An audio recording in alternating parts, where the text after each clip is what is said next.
They've asked me to interrupt this previously scheduled programming to let you know that the speaker sucks. If you want to leave, you can leave right now. Nope. Nope.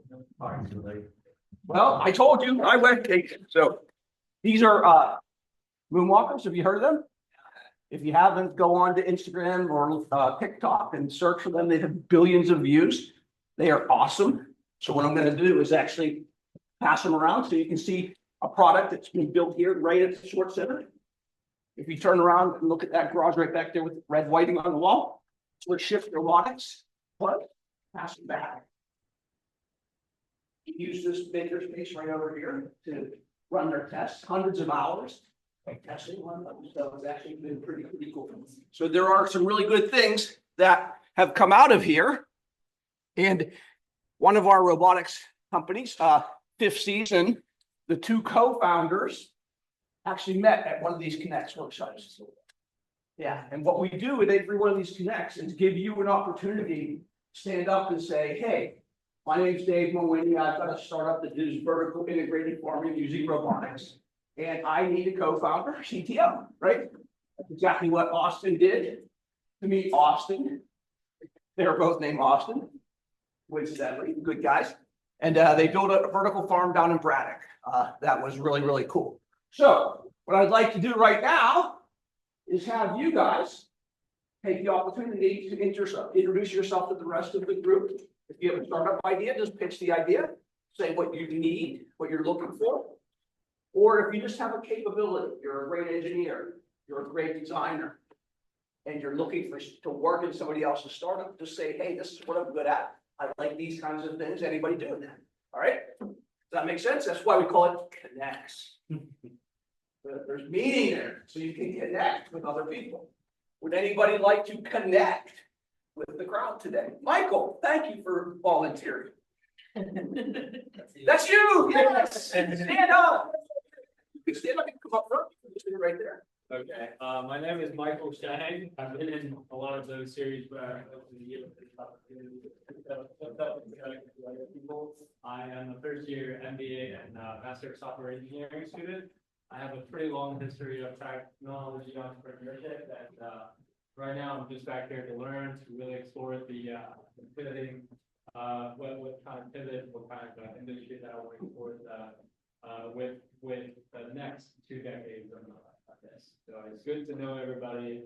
Love to hear your startup ideas and stories. How many times you meet a guy getting an MBA and a Master of Software Engineering? Pretty cool. Right? The smartest people in the world are in the room right now. You're all 1%ers. You know that? You're all 1%ers. And the most valuable thing that you can get in your time in Carnegie Mellon is meeting people like Michael or shit. Hey guys, this is the third time I'm taking the opportunity. Thank you. Is it working? It's working. All right. Yeah. And so I keep giving you updates on where my company is. So once again, for those who don't know, my name is Shiv. I'm with my first year MBA. My background is in aerospace engineering. I pivoted to workforce transformation after finding a passion for agile, which is something we're going to hear today. And so my company, we go consult teams and try to find operational inefficiencies, especially staff related. So if you're interested in fields like organizational behavior or agile, that's what we're trying to do, intersect those two and apply it to teams. I'm currently going to start Project Olympus. I'm going to be doing customer discovery. I would love for people to either be on the call with me, because one, that will give more credibility, but also I get to bounce off ideas with someone. And yeah, beyond that, open informative and all of those good things. So just if you're interested in those fields, please feel free to reach out. You already have a table. Yeah. Thank you, Shiv. Appreciate it. Anybody else want to talk about what they're interested in or their startup? Yeah. Hi guys, my name is Miguel. So like Miguel. Great. So like Shiv, sorry, my third opportunity to say this presentation.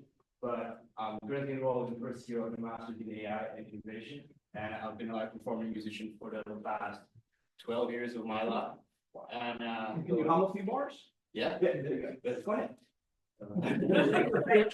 It's great, do your best busted move. Or the best person. But, whoa. I'm not a singer though, for the sake of the years of all the audience, I'm not gonna sing. Guitar. Guitar, okay. Can you do an air guitar? Wow. All right. Yes, in my company, I thought, why not join these both of my passions, AI and music? We're currently also starting customer discovery Kickstart in Project Olympus and attending Hack Startup. We're actually looking for some members if you're interested in AI, music, if you have any engineering capabilities or any curiosity about any of these fields whatsoever, please consult me. I'll be very happy to further reach you. Thank you. Awesome. Thank you, yeah. Customer Discovery Kickstart is a program of the Swartz Center through Project Olympus. We run 6-week cohorts, so the first cohort of the season is running right now. There'll be another one later if you want to apply. Miguel also mentioned Hack a Startup. It's November 2nd and 3rd. It'll be right here in the Swartz Center. It's run by our different clubs, the GEC, Graduate Entrepreneurship Club, the UEA, the Undergraduate Entrepreneurship Association, and Scotty Ventures. So you'll be right here. That's what Miguel was talking about. You can pre-form teams, or you can show up and form a team at the event itself. We open this up to community partners as well. You can see the doors open door policy. We want people to come in and meet the folks from Carnegie Mellon.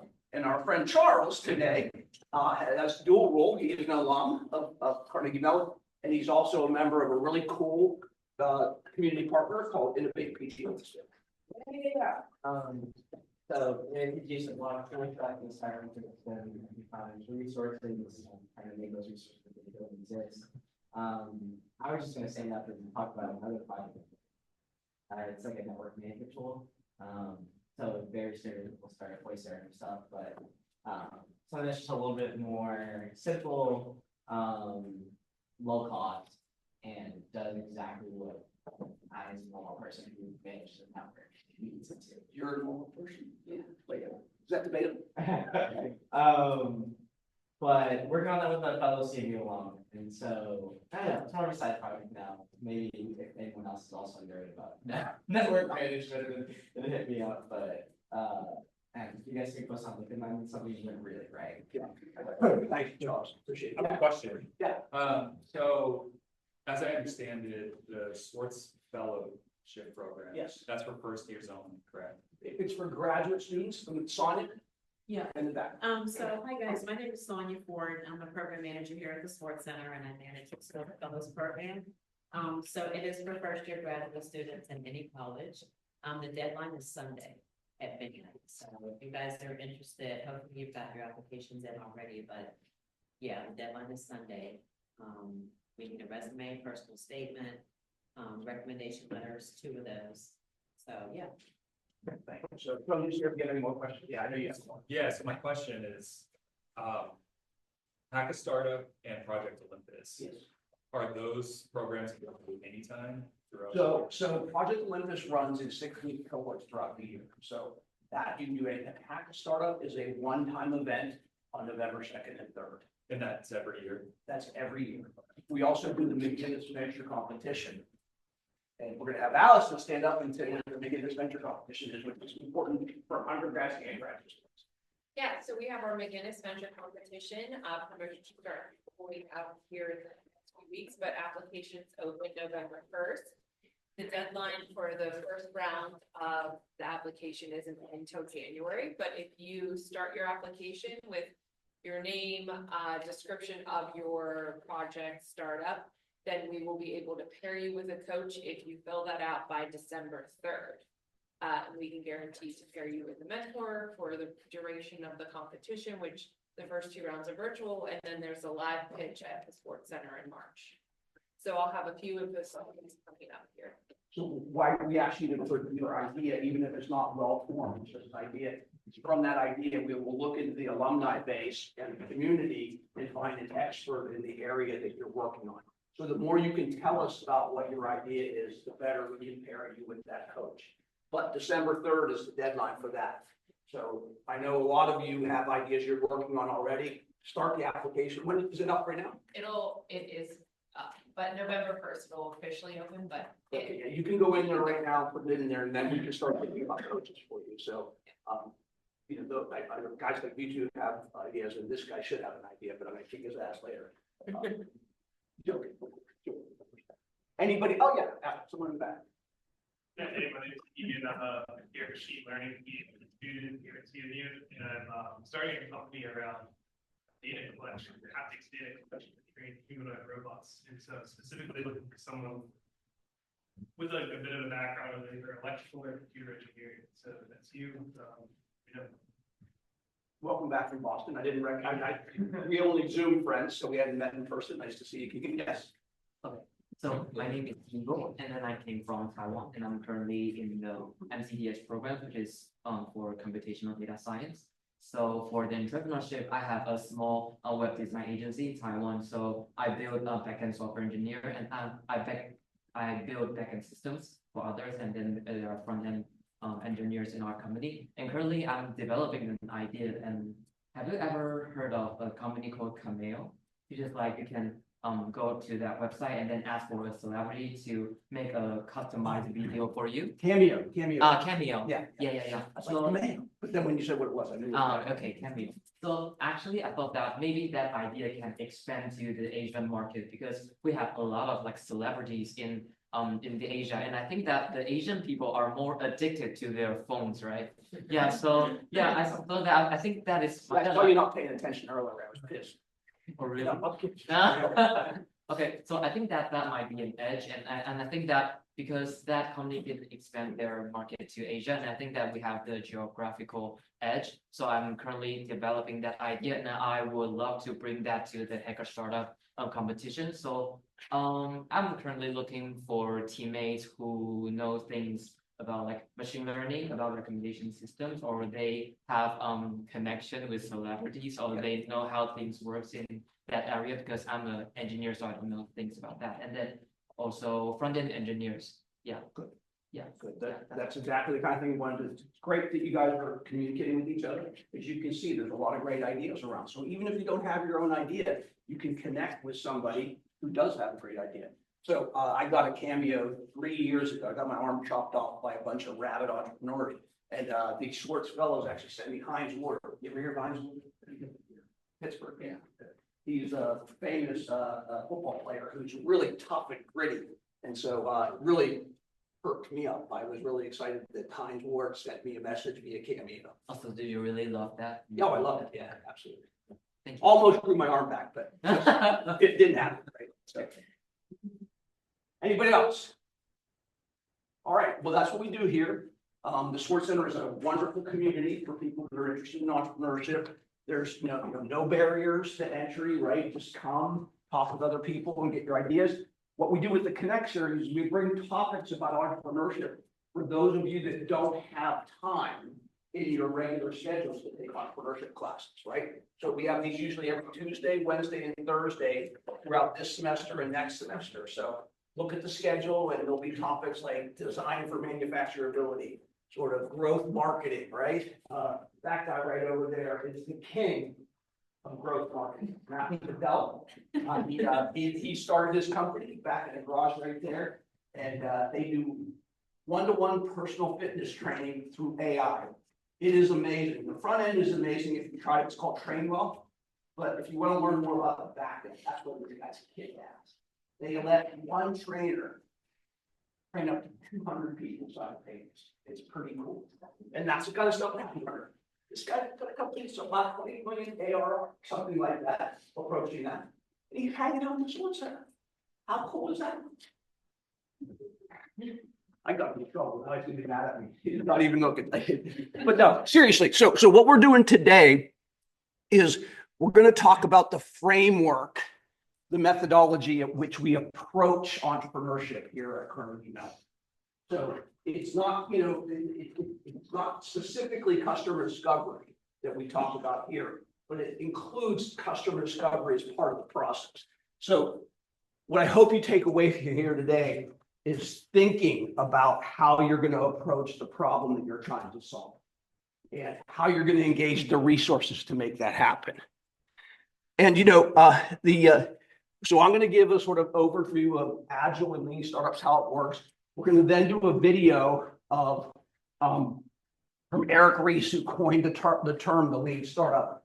So you can see another sort of point of view on that.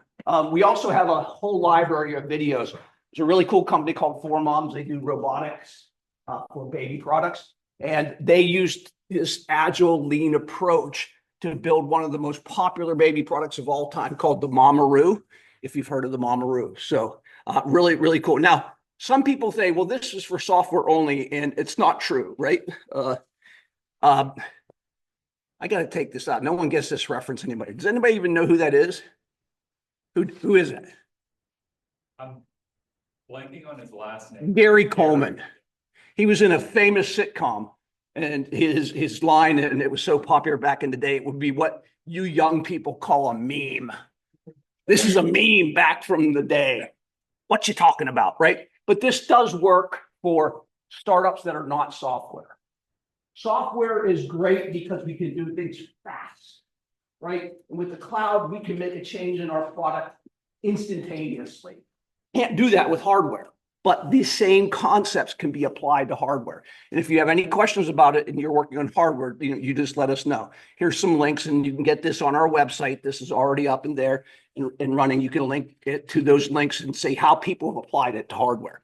The Mamaroo was developed. This is Henry Thorne, two-time CMU ECE undergrad and fifth-year master's.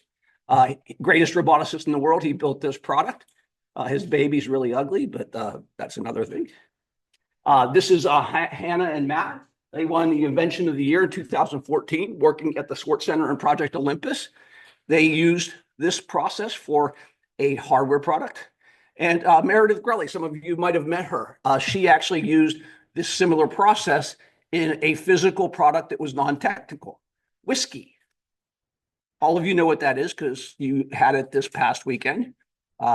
Meredith sold the company, but you can still go down to the Strip District and imbibe. You're all 21, right? There you go. But that was developed by one of our alumni who's now a professor here, and she's actually running Project Olympus for those of you that are in the customer discovery Kickstart. So you can do this, right? No matter what it is that you're working on. This is applicable to anything, and I'll try to make that point to you today. But we're going to start with a riddle, okay? It's a school, right? A riddle is a quiz. We're going to take a quiz right now, okay?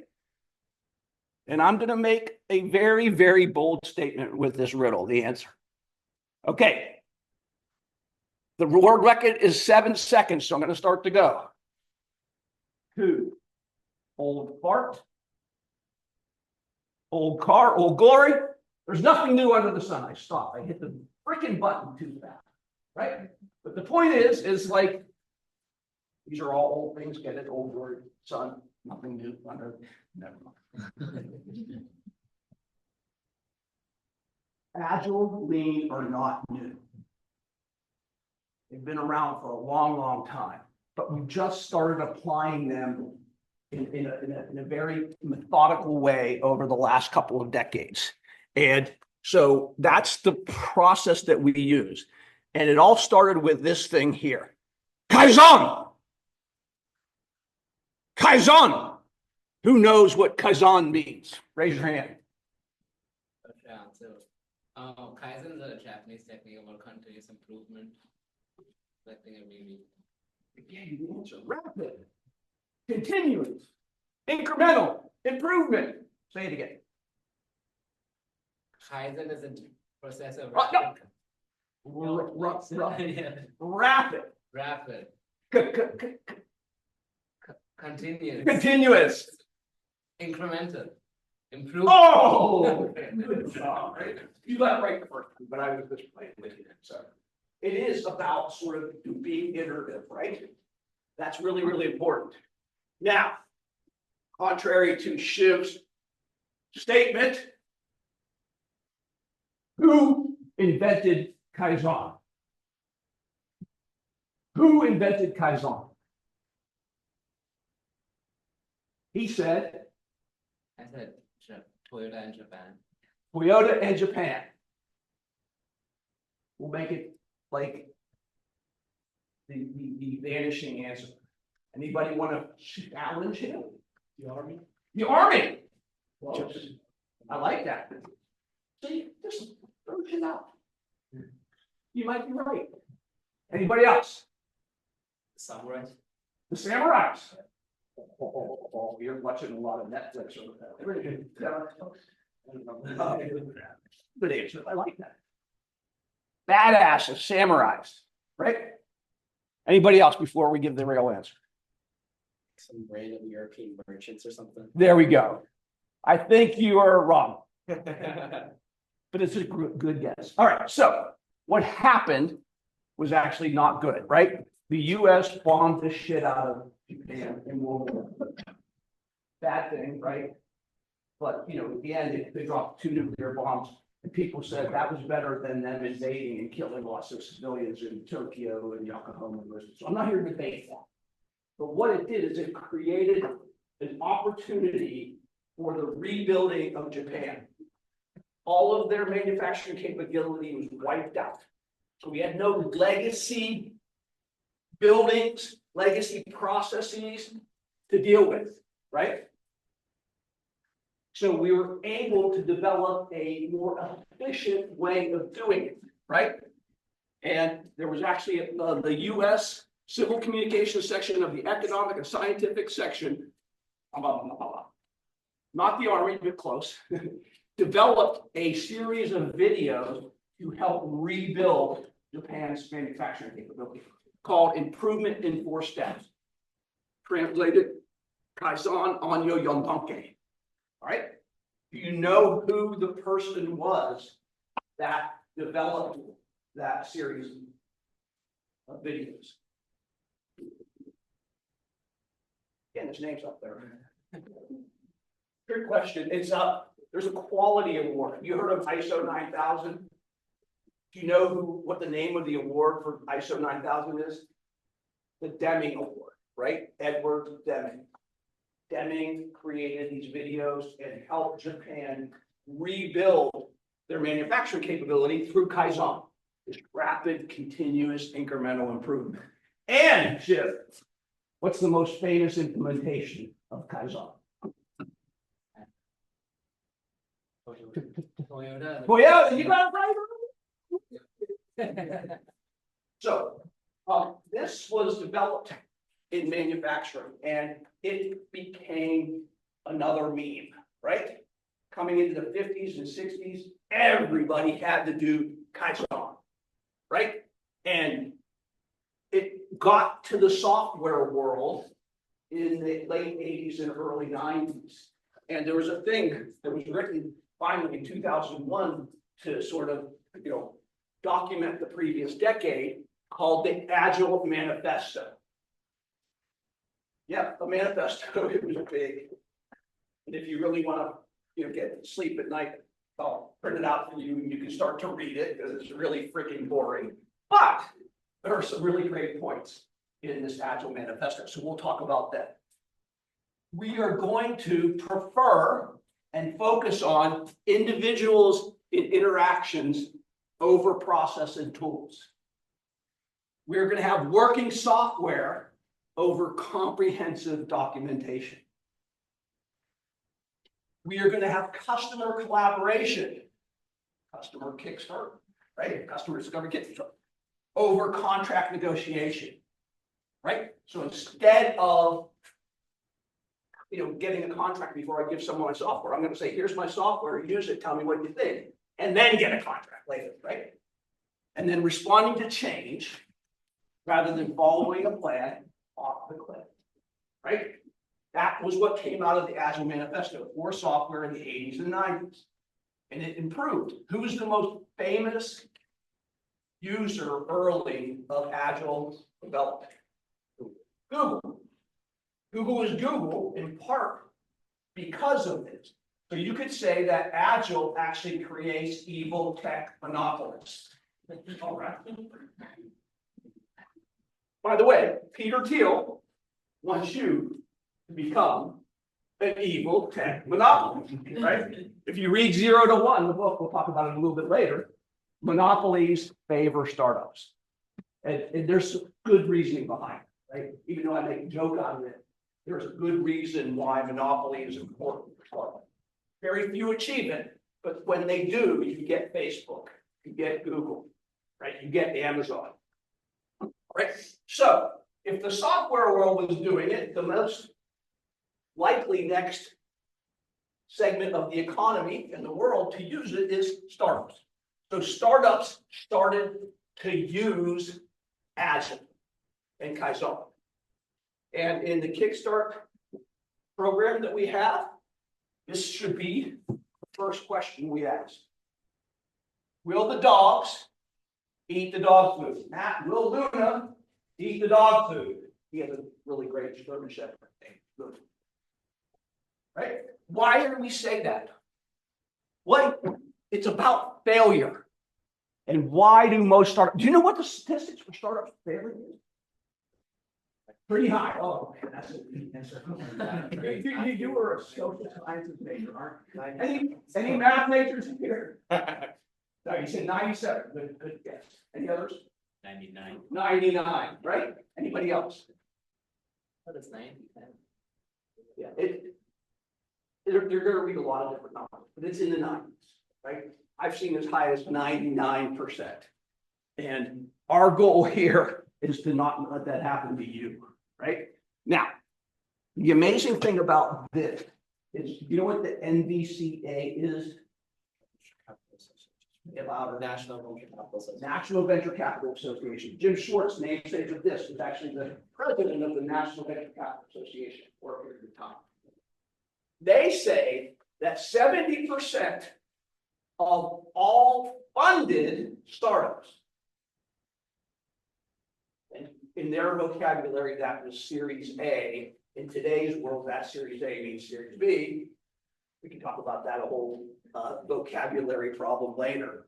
But 70% of those companies that reach the growth phase fail. 70%.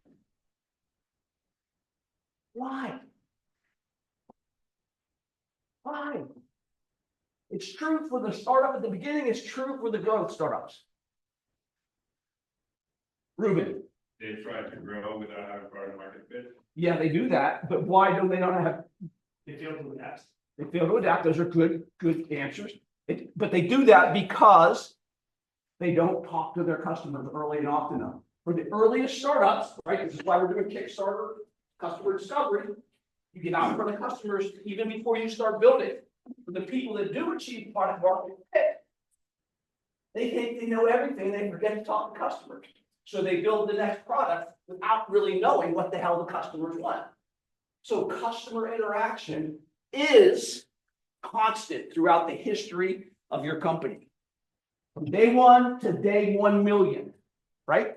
You're always talking to customers, making sure you know what they want. Now, this led to a 3-letter term that is used a lot. See you, Shiv. He told me he was leaving. Otherwise, I'd make him bust a move. The best dance move. Come on, give it anyway. Woo, nice.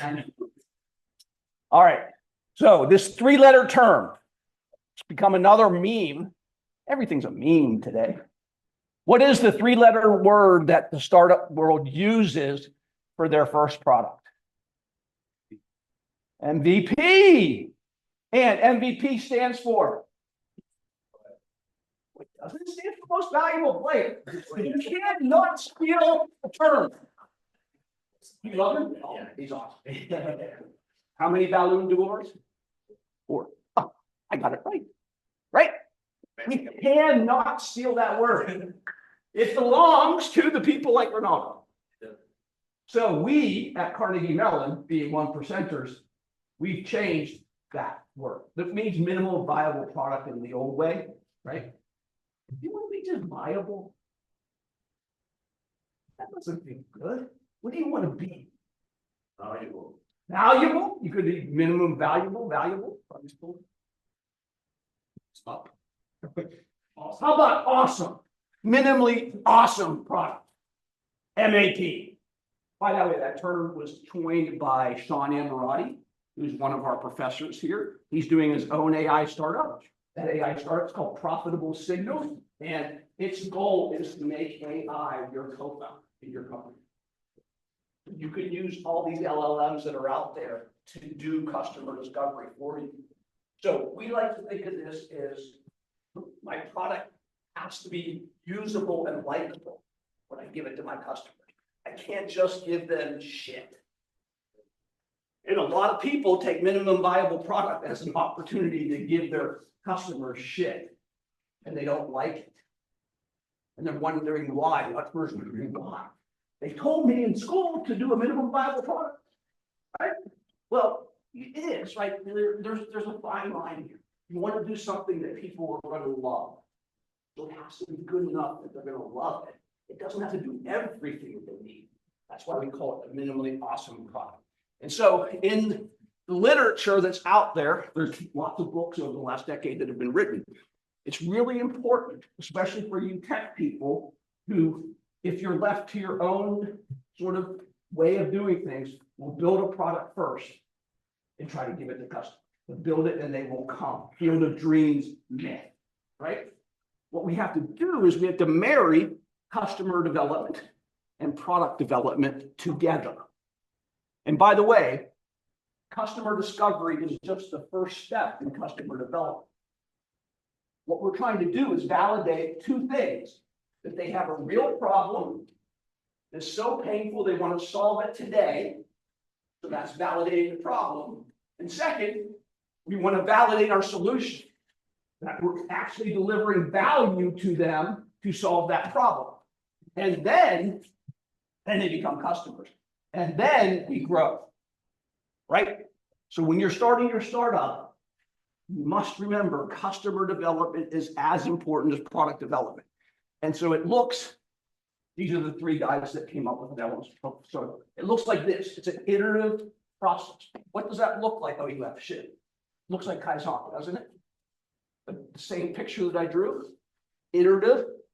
We start off in customer discovery. We have a hypothesis, not a fact, a hypothesis of the problem that we're solving, right? And we go ask the customers a simple question. Is this a real problem? How much does it cost you, this problem? How painful is it, right? The pain has to translate into some form of cost. Money, time, lost opportunity, right? So do they have this problem? Are they willing to work with you to solve it? And then you iterate by doing what? MAP, minimally awesome product, right? Our first version, we give it to them and we ask them, does it solve your problem, right? And they might say yes, but that's not good enough, is it? What do we have to do? We have to watch them. We have to observe them. They bring out their bank accounts. They Exactly. bring out the card. The most important validation, again, Charles, out loud. Do they bring out the credit card? Yeah, do they pay? Yeah. Most important validation, right? So we developed a series of tools. There's a guy named Adam Pulisic. Have you run into him yet? Awesome guy. He worked with us to develop the strategic design toolkit, which is design thinking toolkit, all kinds of different ways to interact with customers without just simply interviewing them. Interviewing them is fine, but it's not enough. You have to understand what they want. My favorite one is really cool. It's buy a feature. You heard that term, buy a feature? So you have different features that are possible in your product, right? It's your, if you know how to do product development, it's your backlog. We call it the product backlog. These are things that we think we want in the product.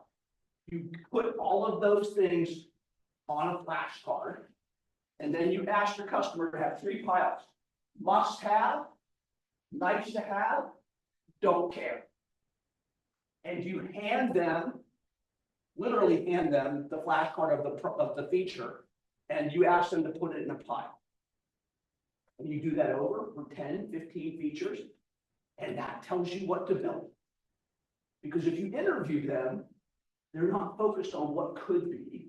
They're focused on answering the sort of question at hand. And so they're not thinking about 15 possible features. But if you stand back and you hand them those features, they'll tell you, must have, nice to have, don't care, right? So we have a whole toolkit called the strategic design toolkit using design thinking. Very, very important, okay?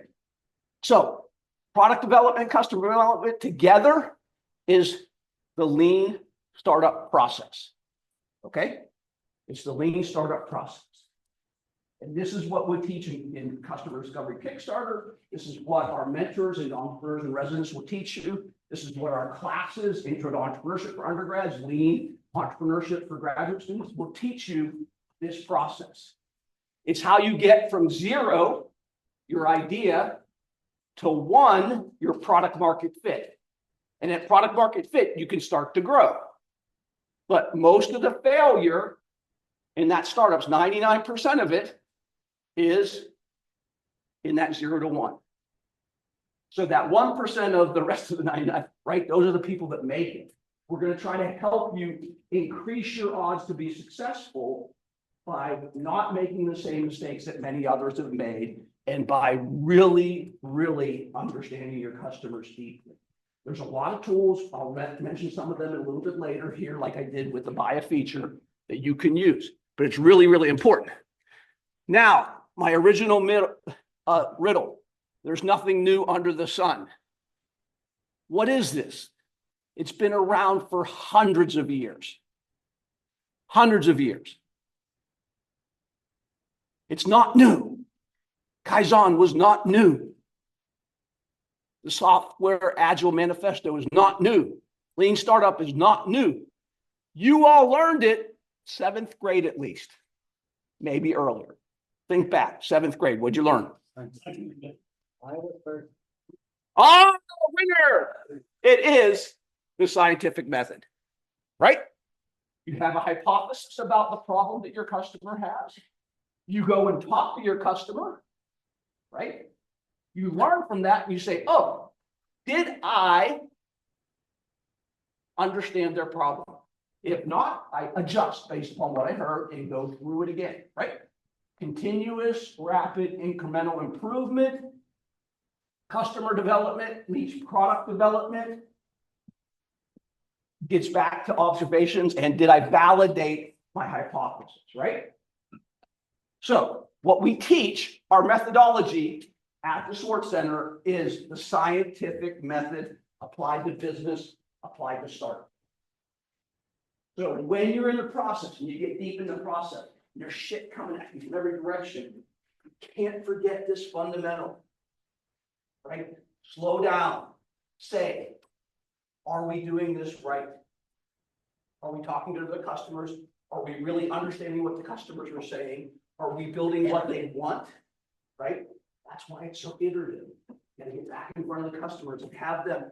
Now, instead of calling our customers alpha or beta, we have a new term that we use. What's it called? Sigma. Sigma. Oh, there you go. I like that. Okay, you just lost. He just won. We take it away. Okay. Anybody, what do we call our first customers now?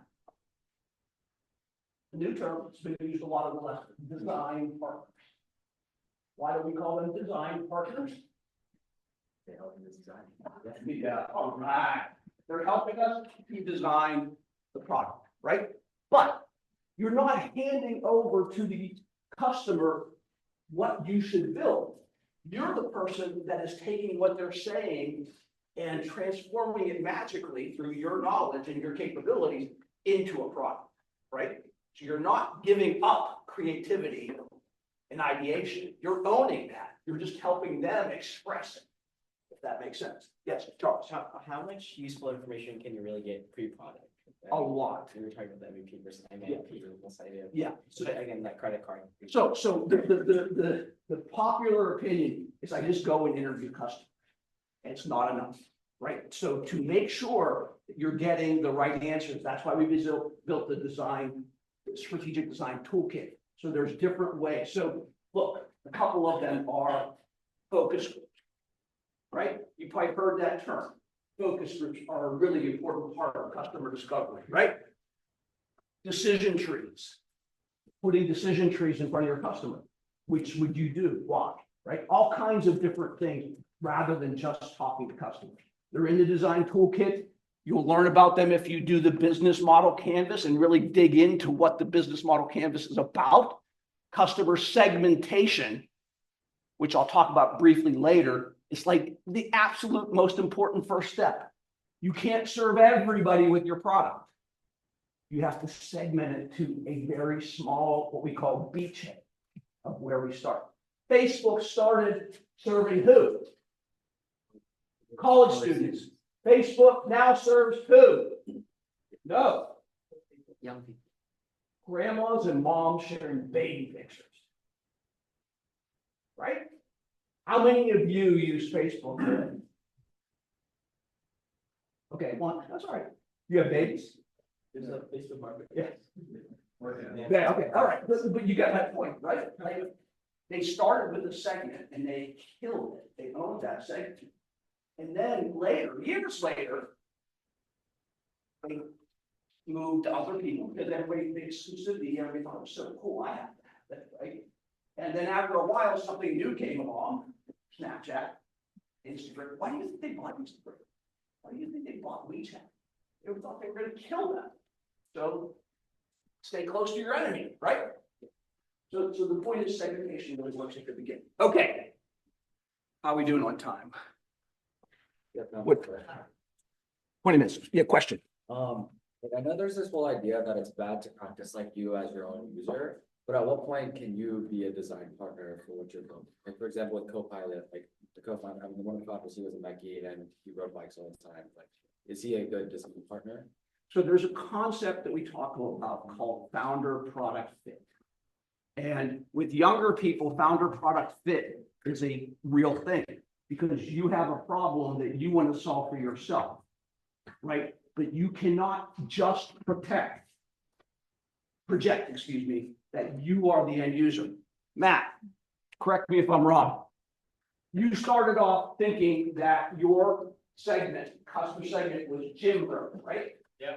And you learned through lots of iteration that your customer really was women in their late 20s and 30s that wanted to stay in shape, didn't want to go to the gym, but wanted to feel a sense of community. Yeah. Right? Gym bros to women in their late 20s, early 30s. Yeah, we're like women in their 40s, actually. Yeah, like, we had no idea. We were 21. We knew nothing about the customer and we assumed a bunch of shit that everyone would be just like us. We had to learn the hard way through all this. We were wrong. But then you were right.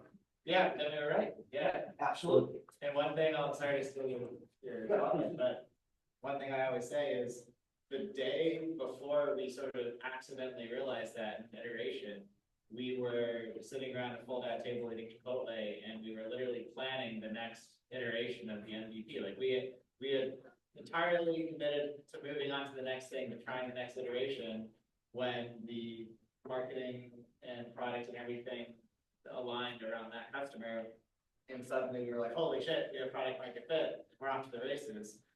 So it's not something you can predict, it's not something you can count on. We literally had almost assumed it wouldn't work, but it did. Thank you, that's great. So that's a really important sort of, he is saying that this iterative process is necessary to get the right answer, right? So, this is not new because I was a student here 30 years ago and I started my first company right out of Carnegie Mellon 30 years ago. I learned this, it looked like this. It was an iterative process, right? Taught to me by that old fart early on. Luckily, that old fart is still here and he teaches at the graduate level funding early stage ventures. You should take the class. He's Yoda, the grand Jedi master of all things entrepreneur. And he is really gruff. He is really gruff. So if you met him, great. He's awesome behind that. We have a series of articles. If you want to know how investment works in the startup world, right on the CMU website, we have a link to it, I think, on our website, right? He has these articles that he wrote in the People magazine stuff. Is People magazine still a thing? Okay. In the day, if you were going to write a People magazine article, it could only be long as what? The article. The time it took you to take a crap.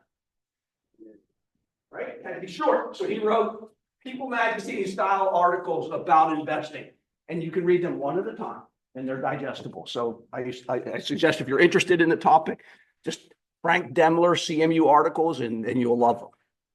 Okay, let's talk about how you fail, right? If in 0 to 1 in the world, 99% of them fail, here are the 3 main reasons they fail. And if you know those 3 main reasons, you can likely avoid failure. All right? The first one is, if you're a graduate student, you've learned this, whether it's business or science or engineering, the false positive, right? And the false positive comes when you just talk to your friends, for example. This is not the only false positive. You just talk to your friends and your friends say, oh, that is really cool. You should do that. What are they doing when they say that? They're lying to you because they want you to be happy. They want you to be self-fulfilled, right? They don't want to tell you the truth that your baby is ugly, right? So you need to get outside your comfort zone. You need to walk down. I know you don't want to do this. You need to walk down the street and talk to Pitt students. As bad as that may seem, I'm kidding. No, you gotta reach out to the CMU alumni base, right? They're going to be willing to talk to you. And you have the best card in the world to get people to talk to you. What is that card? Student card, right? I used to, in my startups, hire CMU students to help me do customer discovery, because if I called up and said, this is Dave Mawhinney, and I'm trying to sell you a quantitative trading software package, they would say, come on. But if I had a student call up and say, we're doing a research project at Carnegie Mellon, we think that quantitative trading is the next big thing. Would you be willing to talk to me about it? Of course. 99% talk, right? So use that card while you can, right? First failure mode. Second failure mode, signal to noise. Kind of the opposite of false positive. You go out and you talk to all kinds of people, and you're getting various different answers from them, and you're confused as hell. You can't find that signal in the noise of all of those answers. What's generally the problem? You're introducing bias early. You're biasing that person. They're giving you an answer that they believe is the right answer, but you somehow bias. The most common form of bias is you give your product to them too early. In the first conversation with them, I'm building this thing. Here, do you like it? You don't even know if they have the problem yet. Right? That's why we separate problem validation from solution validation. Don't introduce your product until you've validated that the problem exists and they have pain and they want to solve it, right? That's a real form of bias. There are many other forms. We don't have time today to talk about that. But signal and noise is usually based on bias that you as the entrepreneur inadvertently introduced. Okay, the third one, and this is really, really important, is you validated the problem, you give your product to the customer, but it sucks.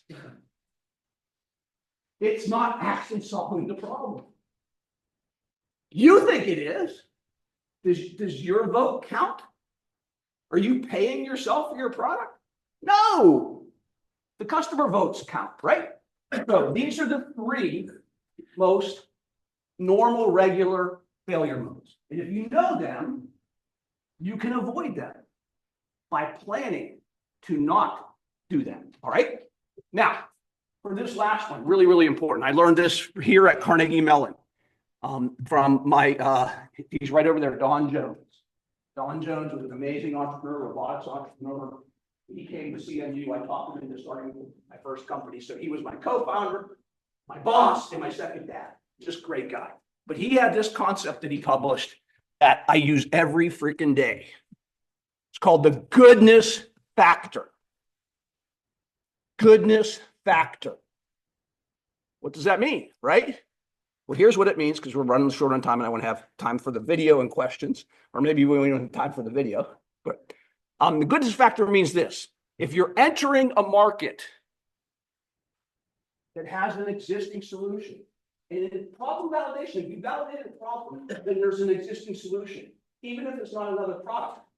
It's they're trying to do it themselves. That's your competitor. There's always a competitor if there's a real problem.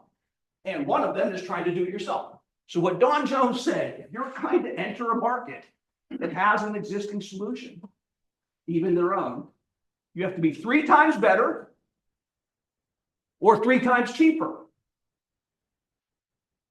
to get their attention, to get them to change from what they're doing today to using your product. And why is that?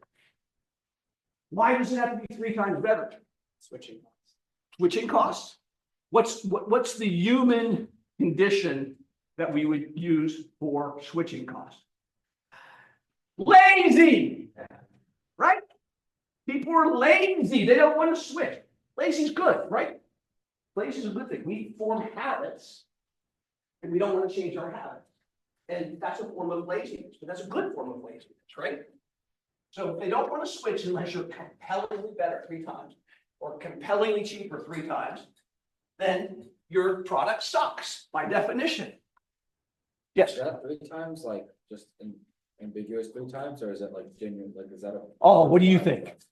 I don't know, I don't. It doesn't really matter. It's arbitrary. It's compellingly better, compellingly cheap. And here's the example we all know. You guys are a little bit too young for this, but you get it, right? Because the salt still exists.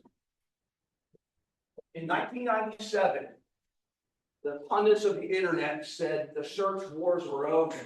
We have Excite. We have Carnegie Mellon had one of the very first popular search engines. Do you know the name? Of course you don't. They're not around anymore because they suck compared to something else. Lycos, it was called. Lycos, Excite at Home, Alta Vista, Yahoo, search, right?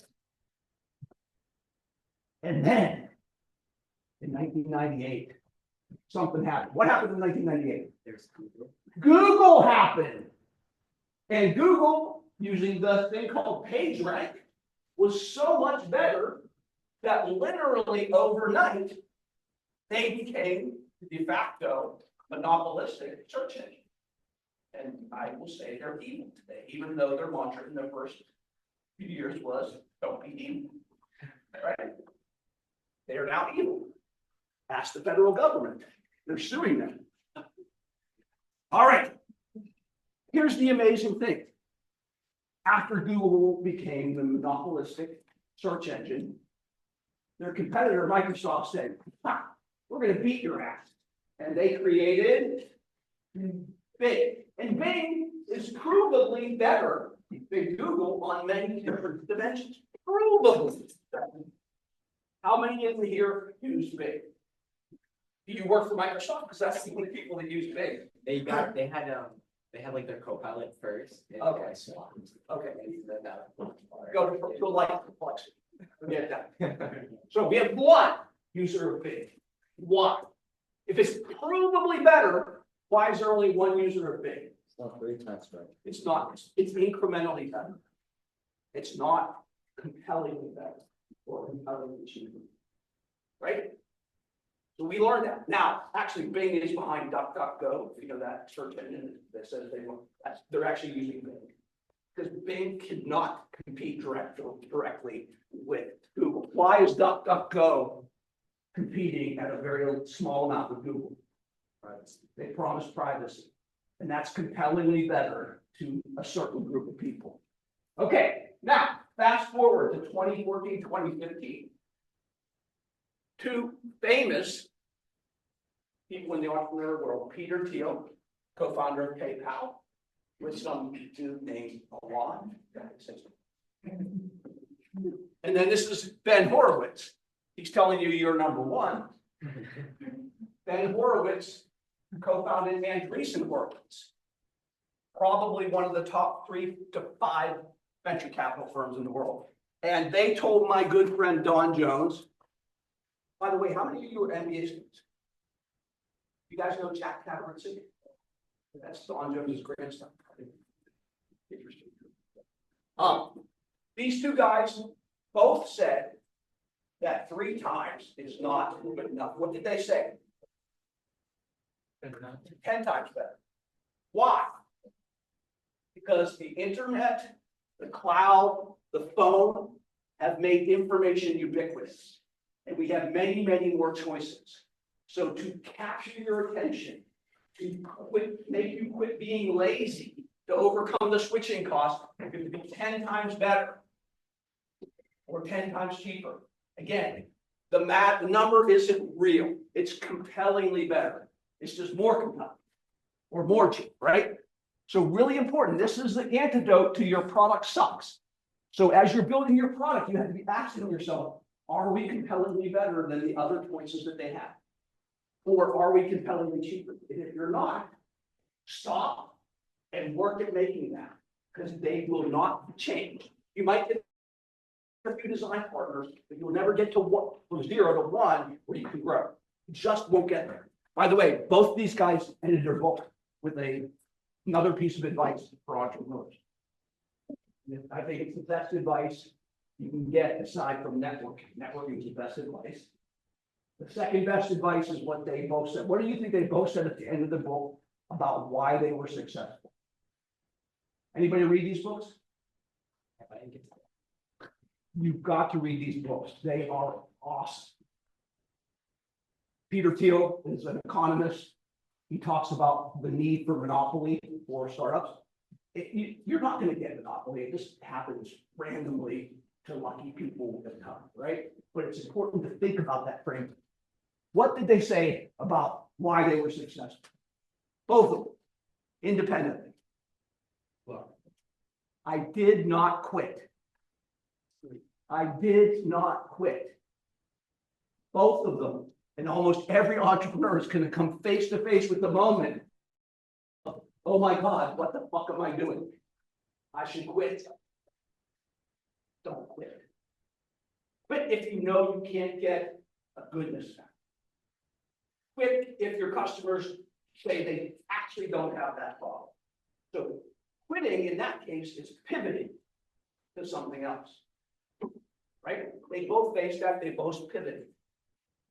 Right? And I can tell you their stories, but I'll let you read the book. They're great stories. And they both pivoted multiple times to get to what worked. Right? You're going to feel that time in your life where, oh my gosh, I can't do this anymore. Stick with it. All right, a couple more minutes here. Okay. So a couple of the tools that we use. Before we get there, this is the so when we talk about factor and goodness factor, it's a quantitative benefit. And I'm going to make the argument that there's only 3 benefits that matter in the world. Only 3. And I'll make the argument about you can say anything to me and I will tell you, no, these are the only 3 that count. What are the 3 benefits that count? See it. Here, get this before you leave. This is so 3 benefits. Saves time. Saves money or makes money. I call this the Zuckerberg benefit. It hooks you up. Why do you think dating apps are so popular? Get your minds out of the gutter. Like anything that gets you a connection that matters. Customers, employees, right? Investors, suppliers. They're all important connections. And yes, Facebook was started because Mark Zuckerberg couldn't get laid. But every single benefit is that. There are no other benefits in the world. Argue with me. Okay, fame and recognition. Every famous person I know wants to get money and that last one. Right? How about altruism? Somebody's doing that. Again, they want to be seen as having really just great human being. And that is about getting hooked up. That is about finding ways to save time so you don't have to work as hard as other people to make things happen, right? I'm joking, right? Happiness is a benefit. But what's happiness for you? My task. Your cat. What's happiness for you? Good food. Good food. Okay. Can you equate the 2 of them? No. But what does time mean to you? Money. Money? Time is money. What's time mean to you? Life. Life. Okay. So time is a unit. right? And I can use that unit to trade for money, or I could use that unit to extend my life, right? So time and money and connections are the same for everybody. So when you're meeting a customer for the first time, don't talk about making them happy, because it means something different to everybody. Talk about the time that it saves, the money it makes, or the money it saves, or the new connections that you can have.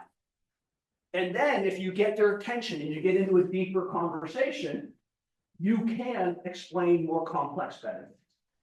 But to get people's attention, to explain your goodness factor, why you're 10 times better, why you're 10 times cheaper, is time, money, connections. Right? Okay. We have tools like the business model canvas. We're out of time here. We have tools. It's such a great tool. Did we do the business model canvas? Okay. Some of you were here. You like it? Okay, good. I love it.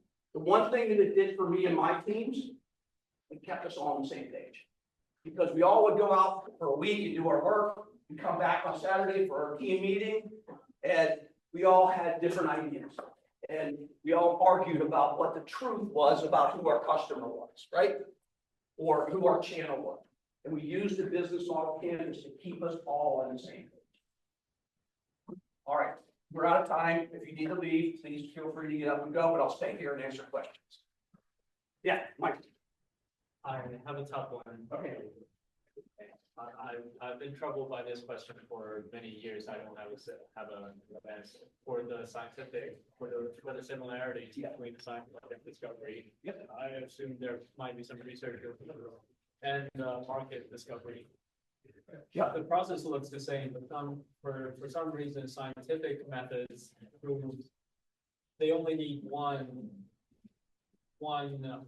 negative evidence to prove a theory hypothesis wrong. Correct. But for market discovery, we obviously are trying to find as many positive indications. Do you know quantum mechanics by chance? I do. It's all about probability, so you can never predict one data point doesn't matter. So I get what you're saying. And for a lot of scientific projects, one negative means you have to pivot and try something else. How many times did Thomas Edison try to create the incandescent bulb? A lot of times. Over 1,000, right? And he talks about it, only one counted, the one that was right, he doesn't even remember the other, right? So you're now in a realm where there are multiple data points and it's probability, not one data point gives you the answer. It's probability of the many data points that you're facing. That makes sense, Michael? Am I answering your question? It sounds like you're saying that the market itself, if we're treating it as an entity, It's very chaos. It's Brownian motion. right. That's what I wanted. You seem like you think that it makes more chaos than the It's not deterministic. It's chaos, and that's why probability works.